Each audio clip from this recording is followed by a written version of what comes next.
Match শেষে ক্যামেরায় তাকিয়ে রোনালদো বলছিলেন আই এম ব্যাক। সত্যি তো তাই, রোনালদো ফিরেছেন, রাজার মতোই ফিরেছেন। হস্টনের আকাশে ভক্তদের অপলক দৃষ্টিতে তাকিয়ে থাকা ধ্রুবতারা রোনালদো ফিরবেন, পূরণ করবেন অধরা স্বপ্ন, আনন্দে ভাসাবেন অপেক্ষায় থাকা কোটি সমর্থকদের।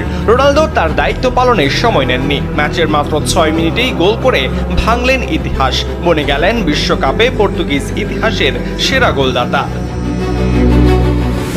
সেই সাথে মহারাজা বিশ্বকাপের আলাদা 6টি আসরে গোল করার রেকর্ডটাও নিজের করে নিলেন। হস্টনের 70,000 দর্শকের সামনে CR7-এর রুদ্রমূর্তি যেন ধেয়ে আসছিল সকল আক্রোশে।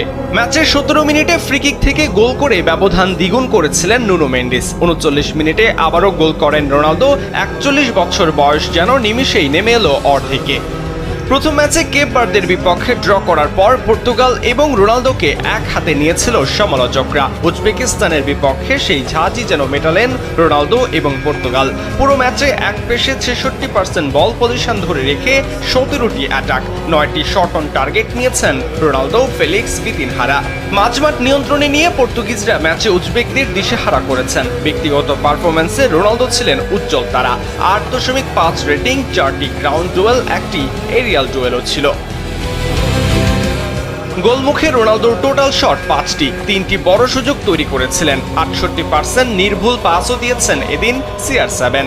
রোনালদোর এমন দিনে উজবেকিস্তানকে 5-0 গোলে উড়িয়ে দিয়ে পরের রাউন্ডে এগিয়ে গেল পর্তুগাল।